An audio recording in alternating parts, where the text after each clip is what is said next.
saya harapkan nanti akan memberikan, aset ini akan memberikan cash flow atau pemasukan untuk saya berapa, seperti itu. Sehingga rumusnya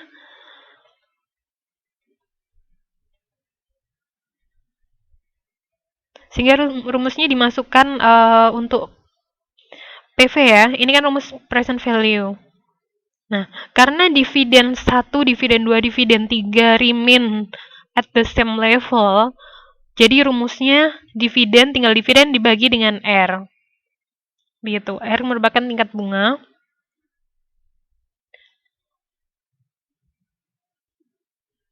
Kemudian sebentar. Salah pencet. Itu tadi untuk zero growth. Jadi ingat ya, kalau zero, yang namanya zero berarti dividen selalu sama tiap tahun.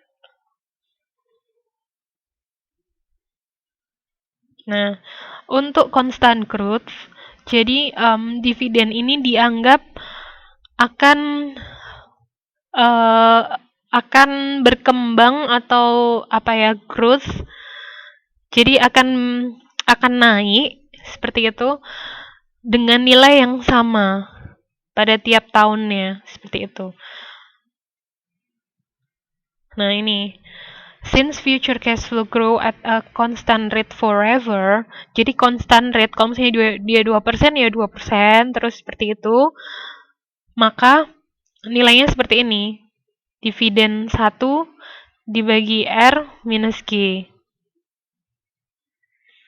Gitu. Ingat dividen 1 itu sama dengan dividen 0, ini ya. Waalaikumsalam. Ini. Ingat dividen 1 itu 1 plus G. Seperti itu. Tinggal masukin rumus aja sih kalau ini ya. Ini contohnya. Jadi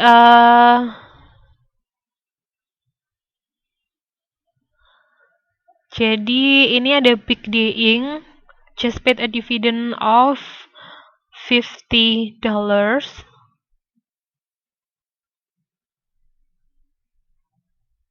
Oh, ini bukan $50 ya.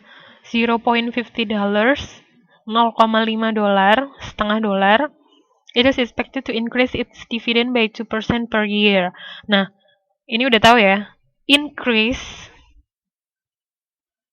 Jadi growth itu identik dengan kata-kata increase. Seperti itu. Jadi it is expected, diharapkan bahwa dividen ini akan naik sejumlah 2% tiap tahun. Yang tadi saya bilang 2% terus 2%, seperti itu.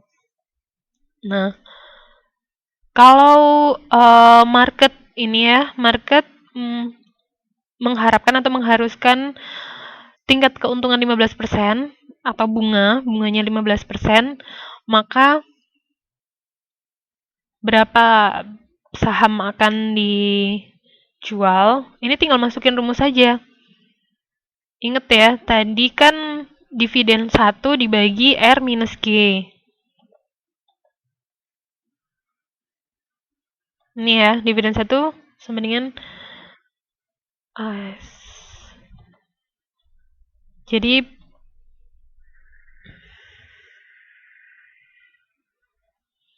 ini ya, dividen 1 R min G. Nah, dividen 1 itu merupakan dividen 0 ditambah 1 dikali 1 ditambah growth-nya. Seperti itu. Jadi tinggal masukin rumus saja.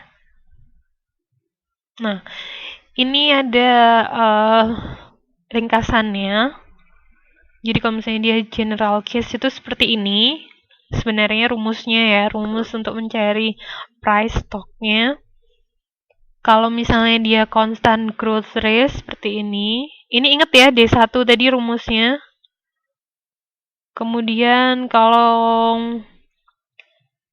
ini kalau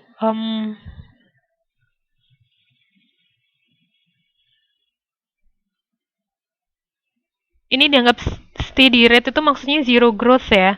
Jadi Oh, bukan. Ini maksudnya constant growth. Ini juga. Halo, macet ya? Halo? Bisa mendengarkan suara saya?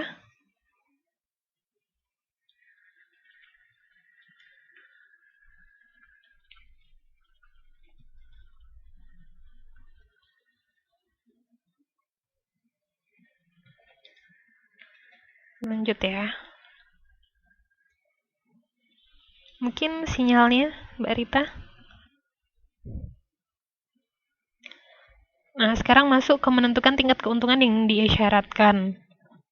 Jadi ada dua macam, ada portfolio theory sama capital asset pricing model.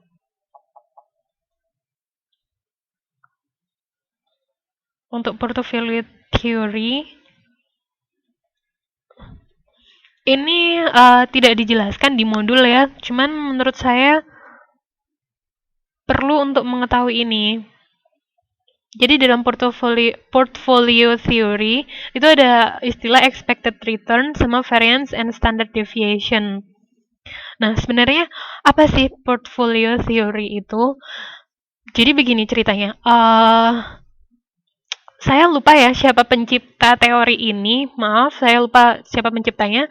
Cuman teorinya seperti ini. Jadi, don't put some eggs in the same basket. Seperti itu. Jadi, jangan meletakkan beberapa telur di dalam satu basket seperti itu. Karena kalau basket itu maksudnya ini ya, keranjang.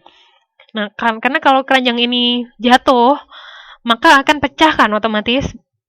Meskipun ada yang nggak pecah, tapi pasti banyak yang pecah seperti itu. Nah, artinya apa? Ketika kita berinvestasi, jangan cuma invest di dalam satu perusahaan saja seperti itu.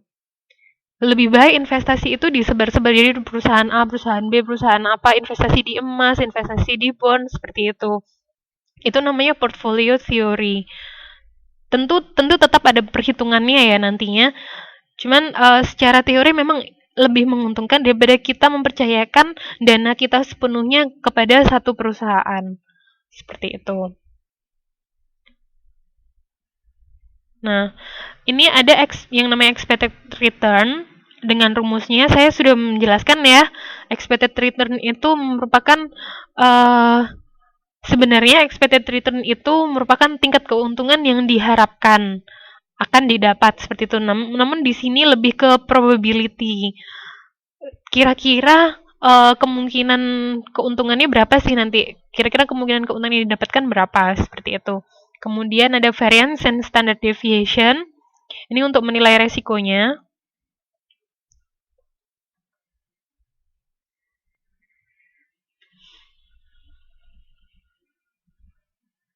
Ini kacau ya tampilannya. Sebentar. Kenapa seperti ini?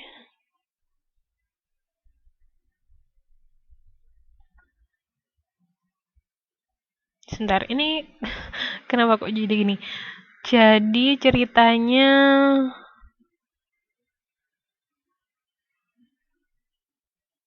ada yang hilang ini. Sebentar.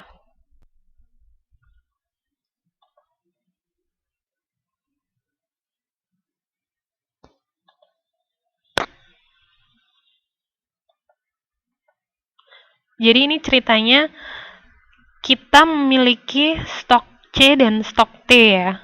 Ini stok C dan stok T. Saham C dan T di dalam 3 kemungkinan apa istilahnya ya, possible states of nature. Jadi dalam perekonomian kan ada yang namanya boom, normal, recession. Boom itu ketika sedang tinggi-tingginya, sedang menguntungkannya. Normal tuh ya biasa. Kemudian resesi itu ketika seperti financial recession, seperti ketika kondisi buruk istilahnya, seperti itu. Nah, ini diketahui probability-nya segini. Kemudian ini predicted return-nya. Untuk saham C ketika